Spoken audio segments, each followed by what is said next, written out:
alegria, salve, salve família Seente!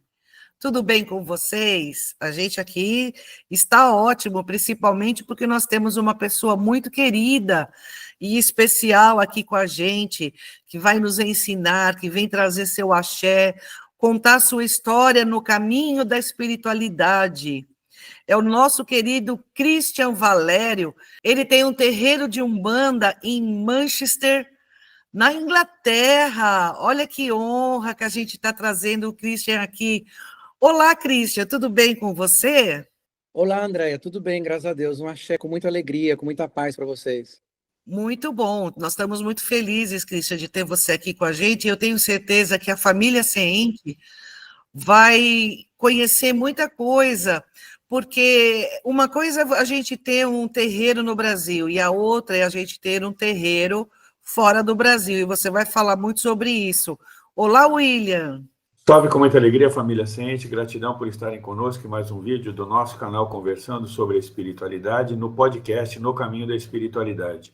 Hoje tendo a honra e a alegria de trazer meu irmão, também filho do nosso grande sacerdote maior, Márcio Caim, que a gente sempre fala dele aqui, e eu assisti um vídeo dele com o pai Márcio no Band Boa, que eu acompanho o Band Boa online, né? Então ele publica, eu já acompanho. E eu achei super interessante, procurei o Christian e ele me deu essa honra, nos deu essa honra de estar aqui conosco hoje batendo esse papo. E antes da gente começar, para que todos possam estar apresentados aqui, Vânia, bom dia, com muita alegria. Bom dia, com muita alegria. Hoje, em especial, estamos aí diretamente da Inglaterra com o nosso amigo, que vai nos contar muitas coisas interessantes, né? E eu estou doida para saber como é que funciona um terreiro na Europa, se os europeus gostam da Umbanda, que aqui no Brasil já é uma religião em que todos nós abraçamos, né? Mesmo que a gente não seja da Umbanda, a gente gosta da Umbanda, o povo brasileiro abraça. Mas e o europeu? E aí, Valério? Christian Valério? O prazer é todo meu, tá? Eu que sinto lisonjeado pelo convite desse meu irmão de barco, né, de iniciação, né? Só para não deixar o pessoal esquecido, com sentimento de esquecimento, nós estamos com duas casas abertas, uma em Manchester, que é no norte, né, da Inglaterra, e o outro em Bournemouth, que é no sul da Inglaterra. Apenas 4 horas de carro, separação de uma e outra, né? Então... Nossa, que beleza, né? Isso é uma alegria para a gente saber que está crescendo também fora, né? E conta para a gente, começa a contar para a gente como é que você chegou nisso. Como você chegou no Márcio para você poder ser hoje como você é, um babalaô? Então, como você chegou até lá, Christian? Conta para a gente. Então, Vânia, a um pouco longa, né? Eu venho de uma família que era parte umbandista, parte católica, né? A maioria era umbandista, né? Católicos era a minoria. E eu comecei minha vida espiritual como católico. E entre os 16 e 17 anos, não lembro a data exata, eu comecei a ver uns vultos, né? E não me deixavam mais dormir, né? E quanto mais eu rezava junto com o padre, com a Igreja Católica, mais os vultos se fortaleciam. Então, eram perturbações durante o sono, né? Eu via ele sair, dando volta na minha cama, e o mais engraçado é que minha cama ficava na parede, e nessa parede não tinha nem outra casa. Era um terreno, um muro alto e um terreno alto. Então, depois começou umas dores, né? Que irradiava entre a minha barriga e o meu rim. E foi feito 8 meses de estudo, estava com um convênio bom naquela época, aí no Brasil ainda, né? A minha família é de Jacareí, interior de São Paulo, e nós éramos empresários, então estava com um convênio bom. E foi feita uma bateria de exames, passei por vários especialistas, vários médicos, enfim, não descobria nada. O sangue estava limpo, a urina estava limpa, os intestinos estavam limpos, então a dor era alucinante, mas ninguém sabia por que ela estava limpa. O apendicite também não estava limpo, não tinha estourado. Então, quer dizer, Depois de 8 meses, eu fui com todo esse calhamaço de exames, num especialista que era um dos melhores de São Paulo. Daí ele olhou, depois dele folhear tudo aquilo ali, ele virou para mim assim e falou: bom, você está com um bom convênio aí, vamos então marcar a operação para a semana que vem, né? Eu falei: nossa, doutor, graças a Deus, então o senhor sabe o que pode ser? Ele falou: não falei isso, falei que eu vou me operar, se for da minha especialidade, eu opero, se não for, eu fecho e derivo para outra pessoa. Então você imagina, ali naquele momento meu mundo caiu, né? Voltei para casa e minha mãe, quando eu contei isso, minha mãe falou assim: vamos lá no Pai Joaquim. Eu falei: não quero, eu sou católico, eu nasci católico, quero morrer católico, né? Só que depois, realmente, as coisas foram piorando, né? Eu fui emagrecendo, eu não comia, eu não dormia, eu acordava muito cansado. Hoje, com o conhecimento que eu vejo que era uma obsessão típica, né? Eram 3 entidades que me obsediavam.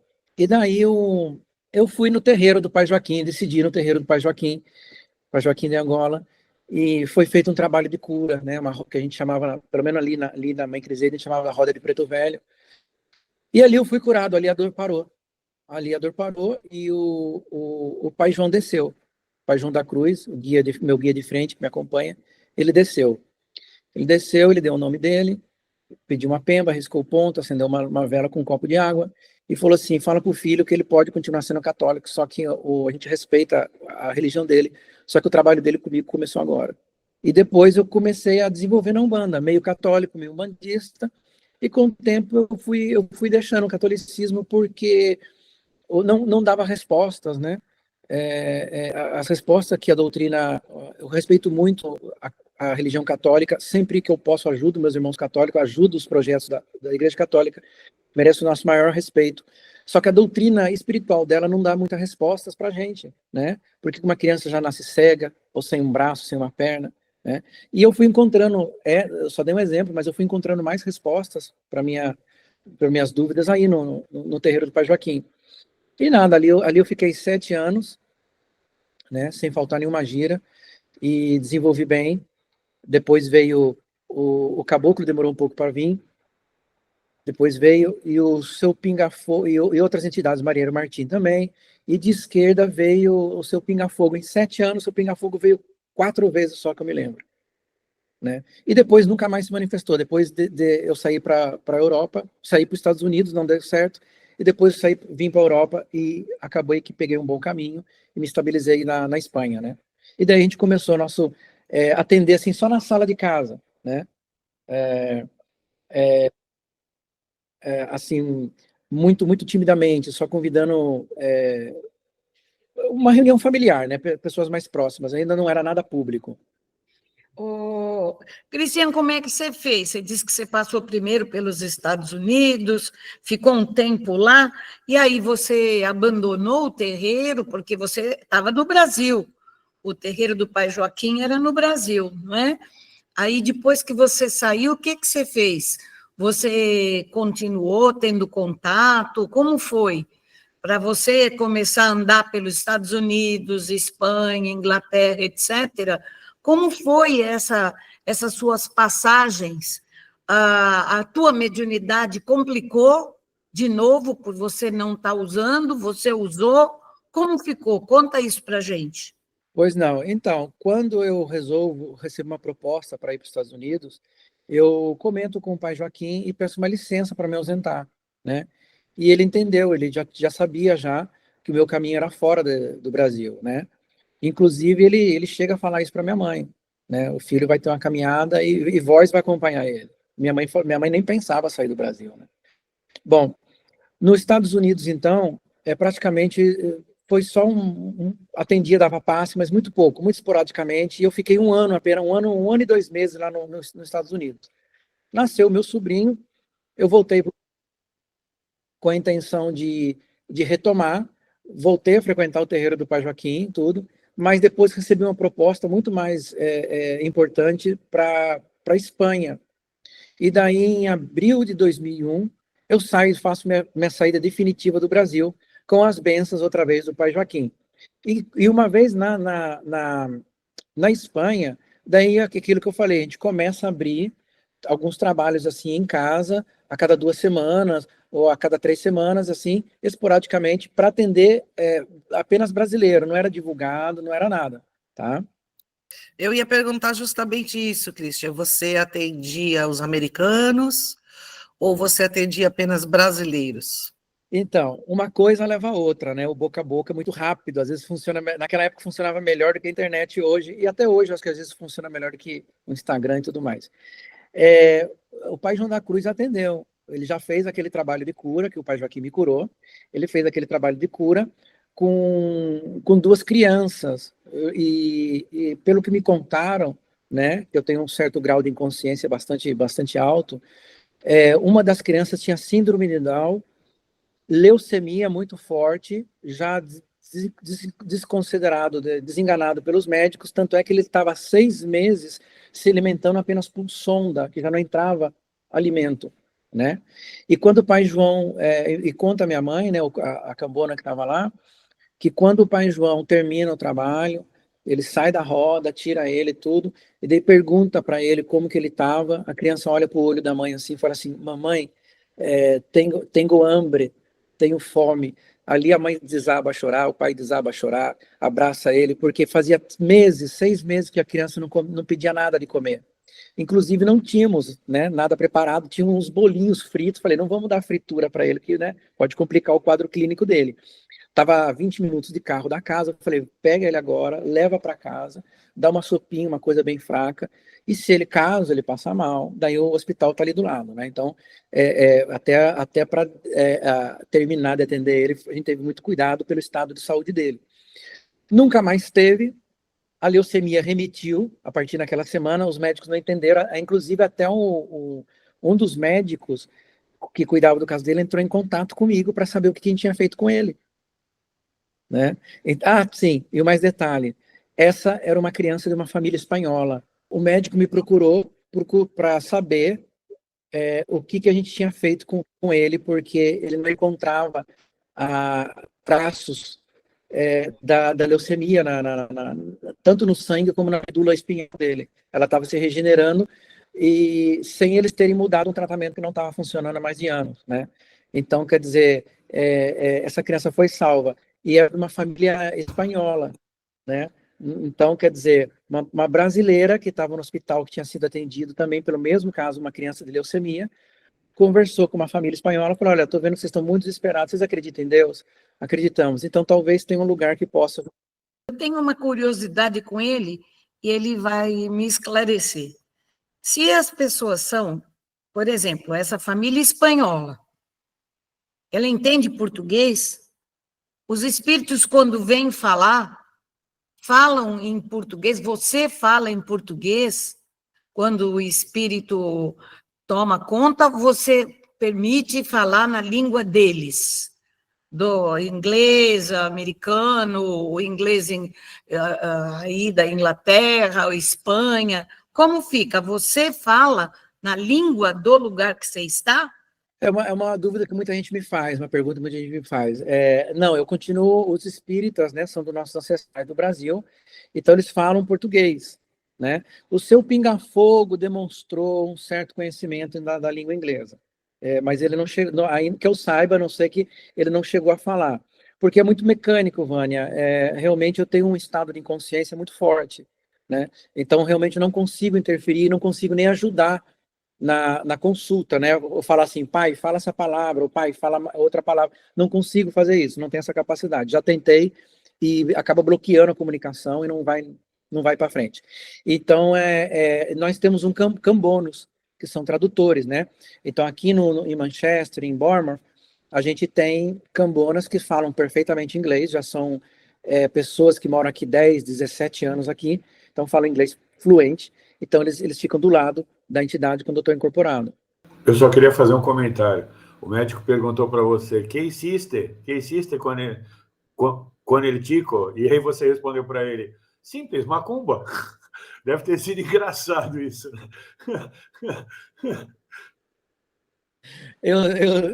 Na verdade, eu tratei de levar o assunto o mais clinicamente possível dentro do... Claro, não sou médico, dentro do pouco que eu conheço, né? E falei, depois na conversa falei que era um tratamento que em inglês é healing, né? Já vamos tocar nesse assunto, como que eu explico Umbanda aqui para inglês, já vou falar. E em espanhol seria sanação, rezos com sanação, com energia espiritual, e assim você vai explicando. Enfim, o ateu, quando ele escuta isso, ele pega a sua parte científica e guarda para ele. O religioso pega as duas partes, né? Isso aí foi só um comentário curioso, mas enfim. Você comentou lá na entrevista que você deu para o Márcio sobre as suas experiências aqui no Brasil em relação a esses contatos mediúnicos, né? mais direto. Inclusive uma situação grande, né, que você mencionou de uma fila de aeroporto, não foi isso? Sim, surpresas, né? Às vezes, para mim, desagradáveis. Meus guias sempre me põem em complicações, às vezes, né? Então, uma vez que eu estava para embarcar no Brasil e se apresenta um espírito na fila, né? Assim na minha frente, meio que na frente do lado, falando que queria se comunicar com o rapaz, né? Que estava atrás de mim. Até então nem sabia que eu estava preocupado na frente, não tinha nem olhado quem estava atrás ainda. Daí eu falei assim, tá, mas eu falei pro espírito, né, assim, mentalmente, né, falei, mas o senhor não tá vendo que a gente tá viajando, uma situação que a gente tem que prestar atenção nas coisas que vai aparecer aqui e tudo mais, né, andar para frente, ir pro lado, essas coisas. Daí ele falou assim, não, mas é meu filho, eu quero falar com ele porque ele tá indo pro meu velório. Eu falei, ai, meu Deus do céu. Então tá bom, vamos lá. Quando eu me viro pro lado, era um rapaz de terno e gravata e com uma Bíblia do lado do braço. Daí eu falei assim, meu Deus, que situações que vocês me colocam. Daí eu cheguei pro rapaz e falei assim, dá licença. Eu vi que ele estava realmente nervoso, realmente apreensivo, né? Eu falei assim, você está indo pro Brasil, tô vendo que o irmão é crente, né? Acredita na palavra, tudo. Tentei ensaiar lá, mas não deu muito certo. Falei assim, você me dá licença, eu tenho uma mensagem para você. Ele falou assim, uma mensagem? Eu falei, Até então ele estava olhando para mim e falou, é mais um louco que eu encontrei aqui na fila, né? Eu falei, não, seu pai, eu sei que você está indo dar o seu último adeus com teu pai, né? Ele falou, como que você sabe? Eu falei assim, pois não sei se você acredita, mas ele está aqui falando para mim, né? Que você não precisa ter pressa, o que você pôde fazer por ele, você já fez, ele também, vocês sempre se deram bem, então você foi um bom filho. E depois ele foi falando, né? Detalhes que hoje eu não lembro, mas detalhes que são muito pessoais e de família, coisas que estavam escondidas em certas gavetas e coisas assim, que eu não tinha como saber, eu nunca vi esse rapaz na minha vida. Então, ele ficou emocionado, que ele viu que era verdade, apesar dele ter uma crença que vai contra isso, e ele se emocionou, eu também me emocionei, depois nós se abraçamos e tudo, enfim, trocamos e-mail, que naquela época não tinha WhatsApp, e até então, há pouco tempo atrás, alguns anos atrás, a gente se correspondia para conselhos, geralmente conselhos energéticos, né?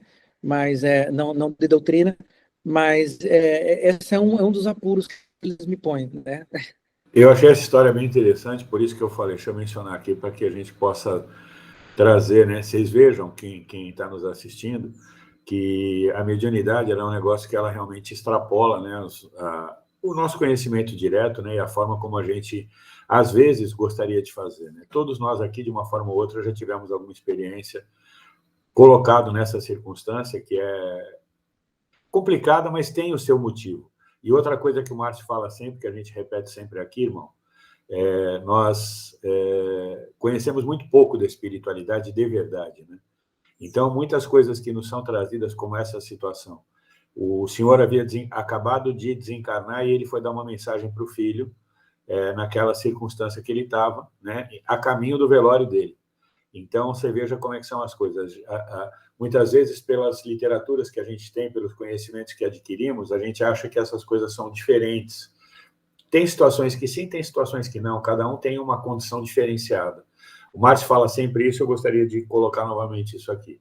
Mas, dando sequência aí, Christian, você também mencionou lá naquela entrevista, eu gostaria que você falasse um pouco, a dificuldade de você introduzir uma religião brasileira, com 113 anos de vida hoje, né? Mas que quando você chegou tinha, talvez, menos de 100, quando você chegou na Europa, e você introduzir esse tipo de coisa num país que não permite, inclusive, vela, não permite várias coisas que a gente precisa para o nosso culto aqui, as dificuldades que é você ter um terreiro fora do Brasil. Acho que a gente pode começar você contando um pouquinho no continente, né, na Europa continental, e depois como é que é, né, aí na Inglaterra. Se puder falar isso para a gente, eu agradeceria. Então, quando nós chegamos na Espanha, eu cheguei em 2001. Depois minha mãe, ela termina um relacionamento com meu pai e se divorcia, e depois em 2002 chega ela com meu sobrinho, né? Meu sobrinho um órfão, e acaba que a gente fica constituindo uma família de 3 aqui. Então, quando ela chega em 2001, 2002, a gente começa a atender assim ali na sala de casa e tudo mais. Só que naquele tempo, né, que eu falava, ali já tinha pais de santos, tinha amigos meus que já eram pais de santo ali, né, eu um simples médium de incorporação, e não tava bem visto. A Espanha, né, que foi o caso quando chegamos ali em 2001, 2002, a Espanha ela sempre teve como que eu posso dizer assim, uma certa magia, um certo mistério, né? E, existem na Galícia as meigas, né? Que para nós seria a tradução seria mais ou menos bruxaria, né? Mas aquela bruxaria popular, aquela bruxaria de família, né? Que seria uma rezadeira, as meigas, né? Então, ali na Espanha não estava reconhecido. Bom, passou 10 anos disso, depois eu voltei a entrar em contato com o pai de santo que estabeleceu lá no sul da Espanha um Ilha-Axé de Angola, do qual eu pude participar de alguns meses lá, ajudar ele, e eu perguntei, eu vi ele dando um recibo, né, etc e tal, eu falei assim, mas você é autônomo? Ele falou, sim, sou autônomo, registrado como autônomo na prefeitura. Eu olhei assim e falei assim, mas existe código para cotizar, para pagar a aposentadoria como autônomo, como pai de santo? Ele falou, não, agora tem. Eu falei, tá reconhecido? Eu falei, tá, então o governo espanhol reconhece como o código é número tal e a profissão é santeiro. Santeiro, né? Olha só que interessante. O que é bom, porque isso dá uma garantia do que você está fazendo, se a polícia te parar, onde você está indo com isso aí? Por que seu carro está cheio de vela? Né? Porque está de vela até... Não, eu sou, olha aqui, ó, sou um autônomo reconhecido pela prefeitura tal, número tal, e autônomo como santeiro. Então, isso dá. Agora, então, outros países começaram a fazer isso também. Né? Cada um com a sua nomenclatura, cada um com o seu nome. Então, aqui tem também na Inglaterra, nós vamos começar com um movimento de legalizar a Umbanda no sentido dela ser reconhecida como, a palavra é worship, né? A tradução dessa palavra seria reunindo as ovelhas, né? Então, uma vez que licenciado isso e tirar esse número, a Umbanda fica reconhecida. Mas hoje, a nível de prestação de contas, como cotizar para aposentadoria, cobrar um cliente, etc e tal, defumar uma casa, alguma atividade que requer uma remuneração, pelo menos para pagar a gasolina da pessoa que chegou até lá, tem como fazer isso legalmente agora, né? Então dá um status de maior proteção. Mas no começo realmente era tudo escondido, era tudo assim mais difícil, não vamos fazer muito barulho para não chamar atenção, né? As casas que tinha tabaco.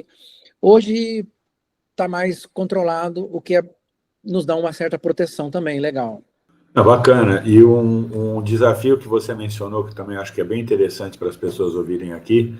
Nós, por exemplo, tivemos um desafio enorme que a gente começou atendendo em São Bernardo do Campo, dentro das nossas casas.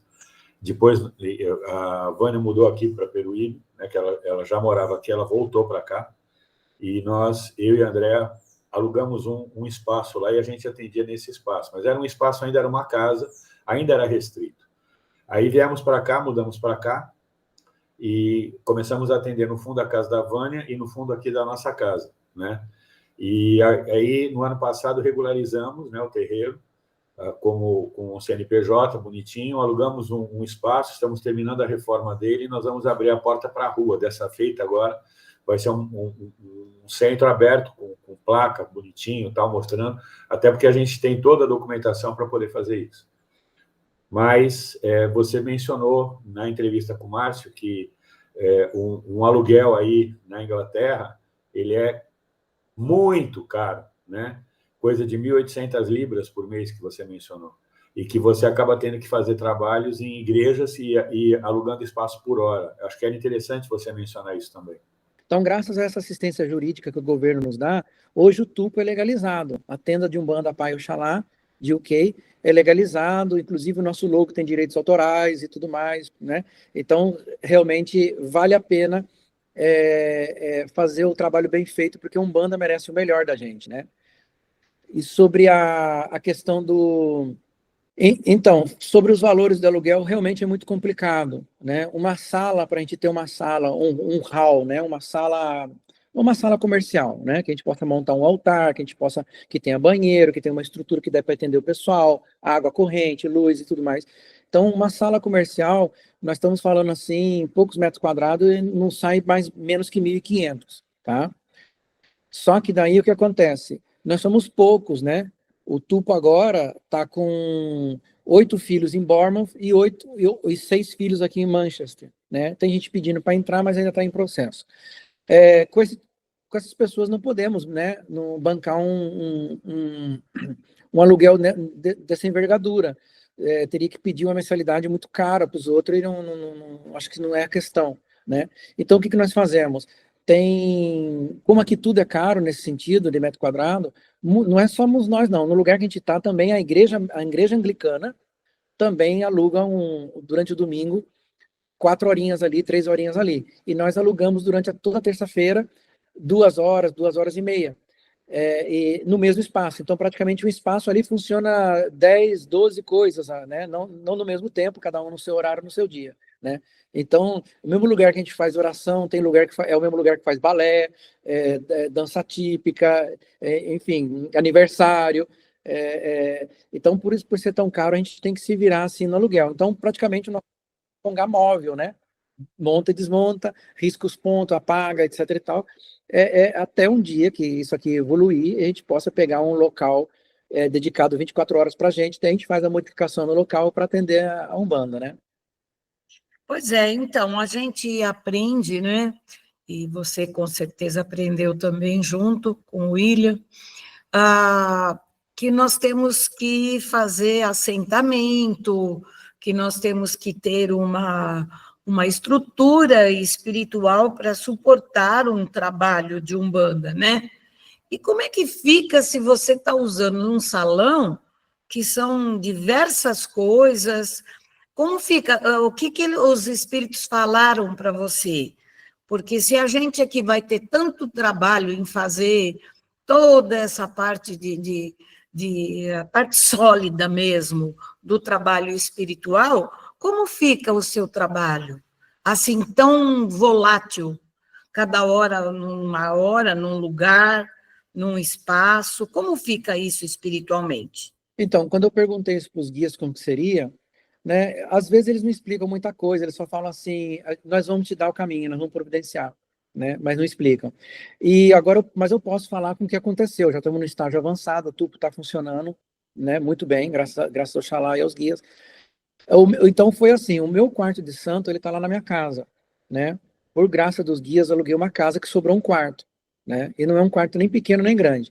Então eu coloquei prateleiras, os assentamentos estão em prateleiras, né, que é o que o pai Márcio ensina, que são os assentamentos de superfície, estão em prateleiras, e ali eu renovo minhas firmezas, toda vez que eu viajo no final de semana para lá, né. Aqui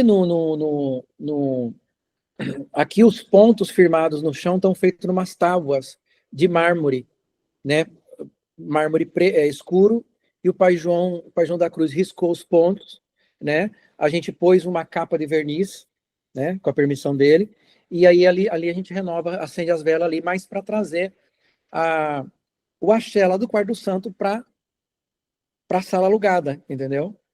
E hoje você tem muitos ingleses que frequentam o seu centro? Como é que fica hoje a diversidade, né, cultural das pessoas que hoje são assistidas por vocês?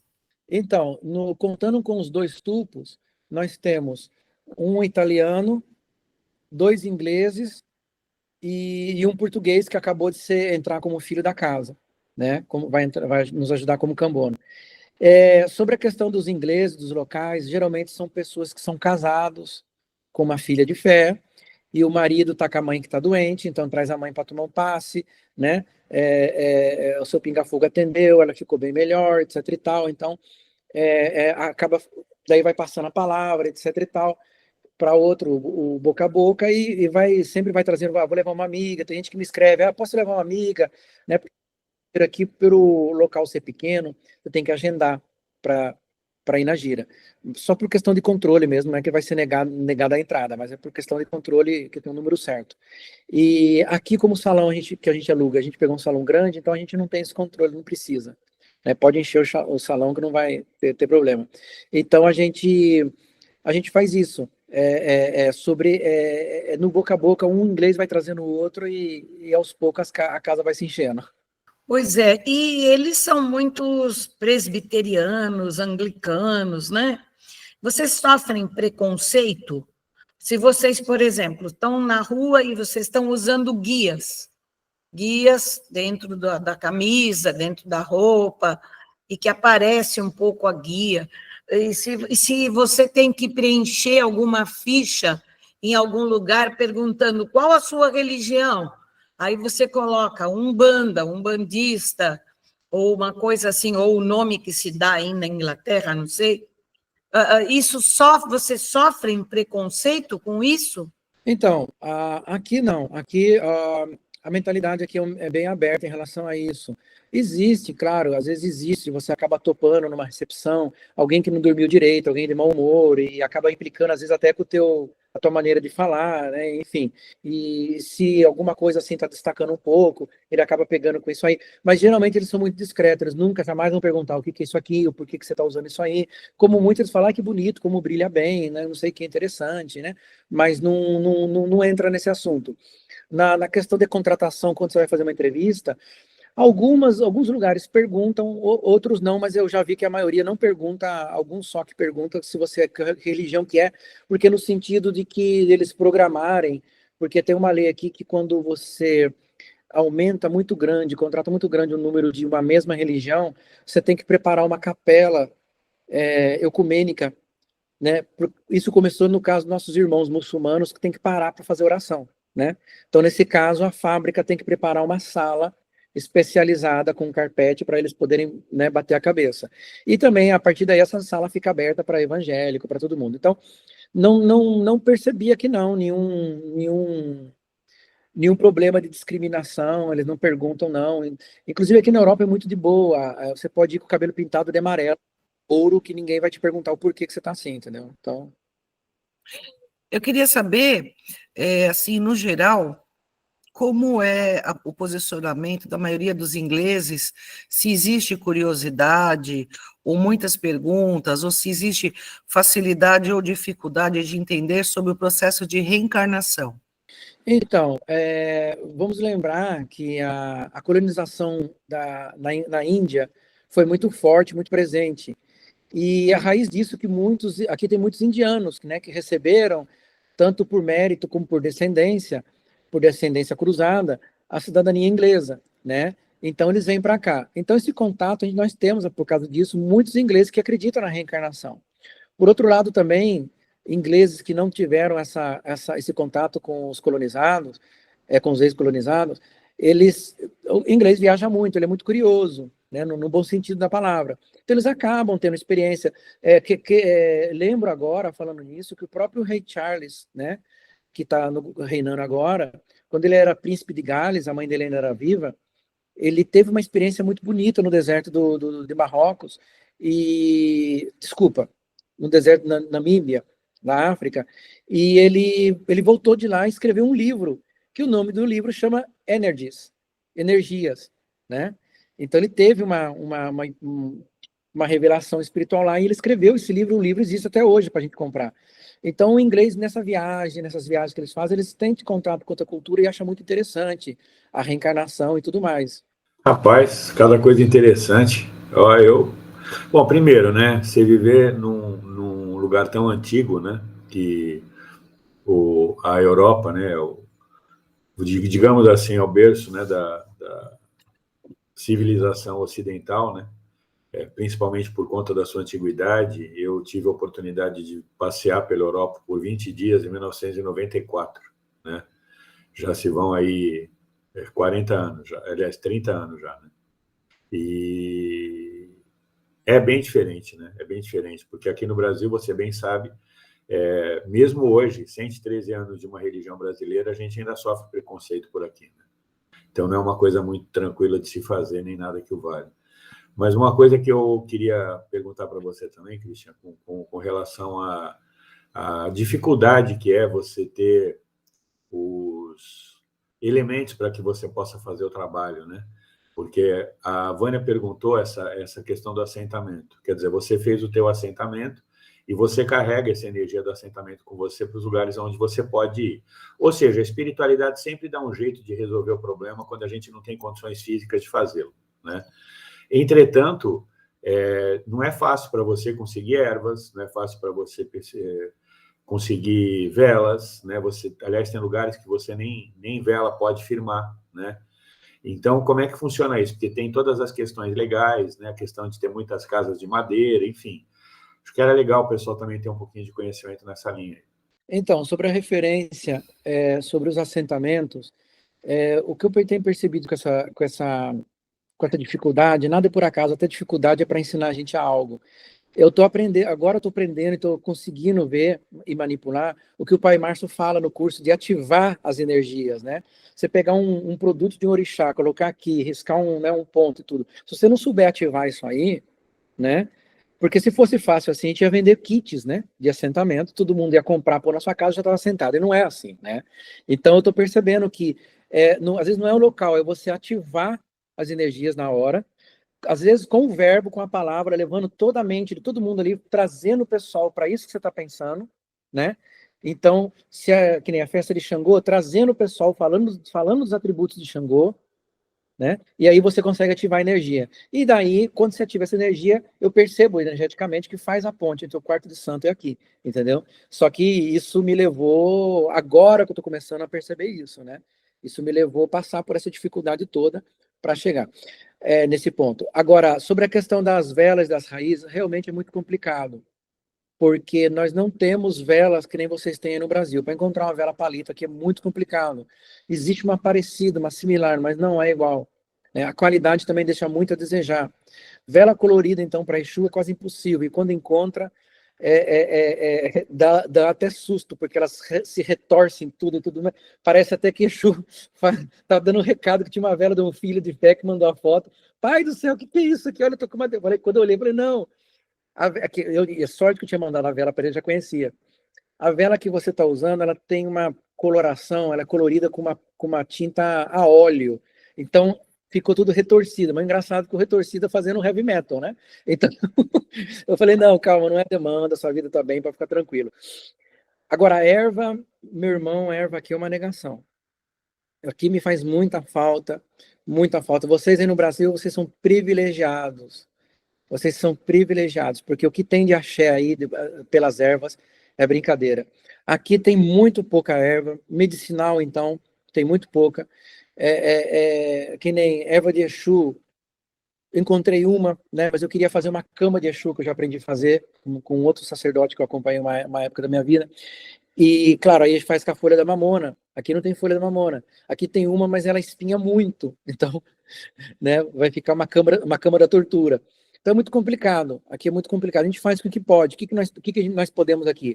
Alecrim tem, arruda, depende da época tem, quando é inverno não tem, rosa branca tem, oliveira tem também, enfim, tem algumas coisas assim, mas não, assim, a variedade que vocês têm aí aqui não, aqui tem pra você ter uma ideia, aqui tem uns 5% que vocês têm aí, se não for menos até. Christian, eu vou te falar uma coisa, é que eu não consigo virar o meu computador agora para te mostrar, mas aqui no meu jardim eu tenho um monte de erva, entendeu? A gente mora num lugar aqui abençoado por Oxalá, que tem todos os pontos de força aqui em Peruíbe, de todos os orixás, e é um lugar maravilhoso. E assim, a gente está talvez no melhor lugar do mundo, né? O Brasil é o melhor lugar do mundo, e com todo respeito, inclusive a Andréa está louca para conhecer a Europa, né? Já falei que a gente vai combinar de fazer isso assim que for possível. E, claro, né, a gente vai ter, indo para aí, a gente vai entrar em contato, vamos ter oportunidade de se encontrar. Mas eu quero aproveitar esse momento agora para mostrar para os nossos inscritos aqui, para os nossos irmãos, o Instagram do Tupo, né? Que, olha só que bacana aqui, ó. Olha que bacana isso aqui. Mesmo sem ele ter todas as condições, olha o que ele fez, que maravilha. Isso aqui é recente, né? Eu tenho acompanhado você. Semana isso aqui é retrasada. recente. Olha que lindo Exato. isso aqui. Tá vendo? Essa foi uma mesa para o seu Pinga-Fogo e para a Dona Rosa. E mesmo isso aqui é difícil para você achar aí, não é não? Sim, a gente encontra, mas é muito caro. Caro assim que o preço dela dá para comprar 12 garrafas aí do Brasil. Pois é. Enfim, aqui temos a visualização dele aqui, né? Na formatura dele, que foi agora em maio, né? E Isso. eu tenho a honra de ter uma foto dessa também no nosso Instagram, né? E a minha vai fazer 3 anos, né? Já, mas graças a Deus. E aqui a gente tem, então, ó, vocês podem procurar como Tupai Oxalá, né? No Instagram. Eu vou colocar na descrição do vídeo o link para que vocês possam ter acesso aí ao Pai Christian. É uma pessoa maravilhosa. Aliás, que honra, cara. Que honra ter você aqui com a gente. Olha esse trabalho aqui. Olha esse trabalho que lindo. Olha esse trabalho que lindo. Ah, sim. Isso aí foi... Posso falar? Claro. Foi um trabalho do Baluaê que foi muito lindo. Foi muito lindo. Então, por exemplo, isso aí é uma sala alugada. Então, vamos ter em conta isso que eu vou contar para a Vânia, o William, entender sobre o que é manipular as energias. O ritual começou muito bonito, as pessoas estavam ali. Perguntei, né, através do jogo de búzios para o orixá, se eu podia abrir para público. Foi aberto para público o banho de pipoca. Então, foi dar banho de pipoca nos filhos e em todas as pessoas que puderam agendar, trazer o material, etc. e tal, né? Não foi cobrado nada, tudo a preço de custo. Mas, enfim, quando começamos, então, a minha mãe, ela é de Nanã com Baluaê. E sempre que a gente canta para Nanã, ela recebe o orixá Nanã, que a gente chama de falangeiro na Umbanda, e ela recebe o Baluaê também, né? Então, quando começamos a cantar para o Baluaê, ele veio em terra, né? E daí ele começa a fazer a dança dele e tudo mais. E eu já estava preparado para dar com uma pipoca, com uma bolsa de papel de pipoca já cheia. Que era o dela, a gente ia começar pela idade, né? A pessoa mais velha era ela, já tinha pego a dela. Daí eu olhei aqui, ele dançando, fui lá pedir a benção, depois eu fiquei olhando tudo ele desenvolvendo a dança no salão, falei assim, eu lembrei daquele Tan, que em Ansan sopra as pipocas para ele, né? Assopra as palhas dele, a pipoca estoura. Daí eu falei, não tem melhor homenagem que eu posso fazer para o nosso pai, o Baluaê, quando ele está em terra, do que isso. Comecei a ir atrás dele, conforme ele dançava, e jogava as pipocas. Em cima dele, caía. Na primeira caída que a pipoca deu nele, ó, só de falar, eu senti uma irradiação expandindo no ambiente tão forte, que me arrepiou todos os presentes, até gente da assistência falou que arrepiou naquela primeira caída de pipoca, e gente que não era umbandista, que estava a primeira vez ali, também sentiu isso. Então a irradiação do nosso pai, o Baluaê, foi tão grande quando eu comecei a jogar pipoca, que já está comprovado isso que eu acabei de falar. Se você faz com fé e manipula bem as energias, o axé acontece igual como se estivesse no próprio quarto de santo. É a mais pura verdade. Aliás, Vânia, agora eu vou pedir para você... Nós temos aqui, né, dentro do nosso trabalho, alguns momentos que alguns orixás mandam seus falangeiros para dar o seu axé, né? E o mais lindo que a gente tem, desde que abrimos o Sente, já se vão 6 anos, é quando a Vânia recebe Nanã, né? Falangeiro de Nanã. Que ela, inclusive, fica emocionadíssima e, é uma sensação assim, É Nanã, mas vem uma alegria, vem uma paz, né, Vânia? Eu acho que era interessante você aproveitar agora e dar o seu testemunho. Como diz o Márcio, a gente tem pouco testemunho na Umbanda, então vamos aproveitar o momento aí. É uma coisa assim incrível. A primeira vez que Nanã se aproximou foi de uma intensidade, e eu sou médium consciente, né? Mas eu fico praticamente inconsciente. Eu saio fora, mas é uma energia tão grande, tão maravilhosa. O dia que a gente fez aqui, inclusive, aqui na minha casa, né? Que a gente teve a reunião aqui na minha casa, e que ela apareceu, e que todos os filhos vieram pedir a bênção dela, de Nanã. Olha, eu acho que não, até as paredes choraram, porque realmente é uma energia maravilhosa. Nanã é impressionante.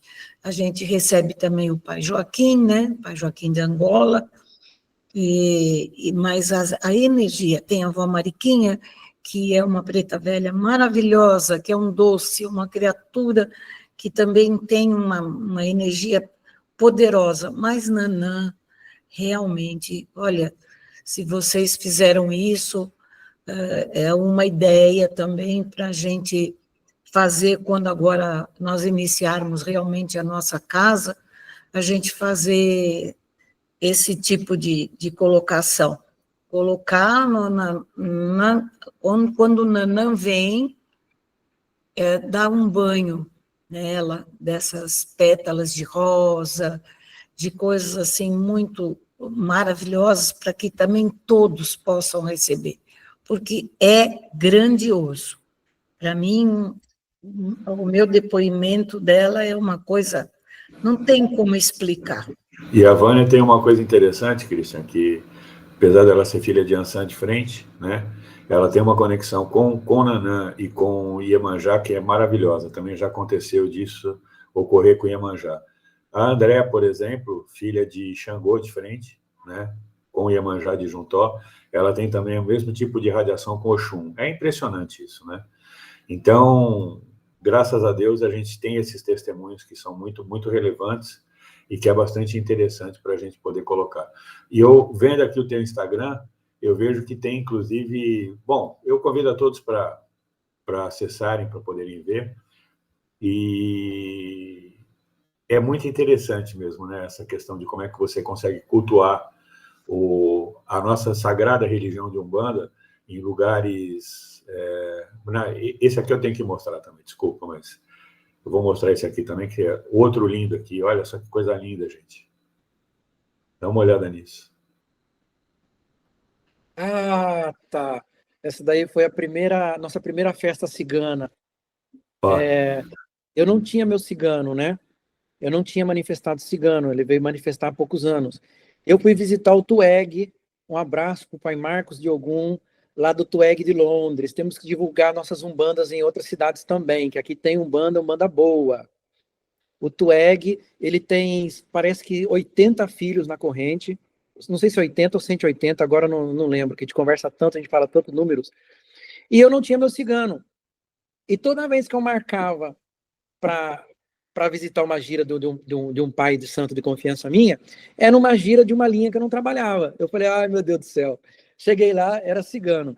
O cigano Santiago veio, mas ele veio com uma força, pediu esses lenços aí e tudo, e ele dava passe com os outros com esses lenços aí, né? Então, inclusive o pai Marcos perguntou, e aí, continua com o cigano? Mas ele continua vindo. Eu falei, continua vindo? Ele tá jogando até carta na gira pros outros, pra você ter uma ideia, né? Então, essa foi no Tupo, depois a gente fez todos participaram, realmente foi muito bonito, né? A foto não mostra, mas a mesa de baralho dele tá ali, então ele dava um passo em você conversava, e conforme se a dúvida, ou ele esclarecia na hora, ou ele, para a pessoa sentir mais confiança na resposta, jogava umas cartas e mostrava para ele o resultado, né? E o pessoal, o Cigano Santiago tem clientela até hoje, os filhos pedem para ele voltar sempre para jogar as cartas e o passe com o pano. Que coisa linda, cara. Que coisa linda. Bom, enfim, eu convido a todos para acessarem aqui o Tupai Oxalá, né? Tupai Oxalá. E, é fantástico. Primeiro eu quero te parabenizar por esse trabalho maravilhoso, Christian. Agradecer a tua presença aqui. E queria que você fizesse mais um comentário. Você falou lá naquela entrevista que vocês têm um grupo aí de 4 pais de santos aí da Inglaterra, né? e mencionar aí esse trabalho bacana que você faz também de inclusão, né, junto, trazendo essa Umbanda da Europa, para que o pessoal daqui do Brasil possa ter um pouquinho mais de conhecimento disso. Sim, nós somos 4 sacerdotes de Umbanda tradicional, né? Porque a união começou quando, da necessidade, né? Pessoas nos procuram, né? Na nossa página lá tem um botão do Instagram, do WhatsApp, que você clica, cai no meu WhatsApp aqui, e às vezes eu pergunto, mas qual cidade que você tá? Ah, eu tô na Inglaterra, eu tô na tem um irmão aí de confiança que eu posso indicar para você, etc e tal, né? E tem dado um resultado bom, porque, claro, somos nós 4. Por quê? Porque nós nos conversamos, nos conhecemos pessoalmente, tivemos um encontro, tá? Baseamos no que nós temos iguais e o que nós temos diferente, podemos, assim, confiar no sentido de que estou indicando para as pessoas que vão com eles, e tanto eles comigo, que se trata da Umbanda realmente, a Umbanda da caridade, né? Porque como aí no Brasil, aqui também tem muito intrusismo, né? Que o pessoal brinca, usa esse termo os marmoteiros, né? Gente que não é sacerdote e se auto-intitula para sacerdote para começar a cobrar dos outros. Então, a nossa Umbanda é Umbanda da caridade. Se é da caridade, não pode cobrar para atendimento nenhum, né? Então, baseado nisso que nós temos igual, então a gente vai indicando um para o outro e tem dado muito resultado. Muito bacana. Agora eu queria te pedir, meu irmão, primeiro agradecendo demais a tua presença aqui com a gente, a honra que você está dando para a gente, a homenagem que a gente está fazendo para você aí dessa Umbanda da Inglaterra, mas desde Manchester, né, a terra aí de sei lá, 5.000 anos de existência, você passar para a gente aqui o teu axé, né, passar a tua bênção aqui para os inscritos do canal Conversando sobre a Espiritualidade da família do Centro de Evolução Espiritual Nova Terra. A gente gostaria de ouvir a tua bênção aí para nós. A honra, já falei, a honra é toda minha, por você estar dando essa visibilidade do nosso trabalho aqui, não só eu, como eu falei, o pai Fernando, do Uto Bem, também em Londres, o pai Júnior, que ainda não tem casa aberta, mas continua com atendimento lá em Peterborough. Então, a honra é toda nossa, está dando essa visibilidade. E nada, me põe à disposição de vocês e dos filhos do canal também, para qualquer dúvida, qualquer informação. Se vocês souberem de alguma pessoa que está precisando tomar um passe aqui na Inglaterra, entre em contato comigo, que a gente vai tentar ver qual que é o centro mais próximo, né, da pessoa, né? E nada, e peço que nosso Pai Oxalá, com a nossa mamãe Iemanjá, e todos os sagrados orixá, os guias de cada um de nós, nos abençoe com muita paz, com muita fé e com muita axé, muita prosperidade no caminho de todos nós e de todos que assistem o canal. Que assim seja. Muito, muito, muito obrigada, Christian. E você, da família Seente, se ainda não se inscreveu no canal, se inscreva agora, ativa o sininho e lembra, dê o joinha. O Christian veio gentilmente aqui no domingo gravar esse podcast para vocês. E se vocês quiserem mandar uma mensagem para o Christian, escreva aqui nos comentários que nós repassamos para ele e podemos trazer o Christian para mais vídeos, trazendo mais informações. Se vocês têm o conhecimento de alguém lá da Inglaterra ou de algum lugar da Europa que quer buscar o axé da Umbanda, entre em contato com a gente aqui também. Quer participar do nosso WhatsApp? Nós temos aqui também o link, dá um oi para a gente que a gente te adiciona, aonde você vai ter quentinhas mensagens e os comunicados aqui da família Seente, do Centro de Evolução Espiritual Nova Terra.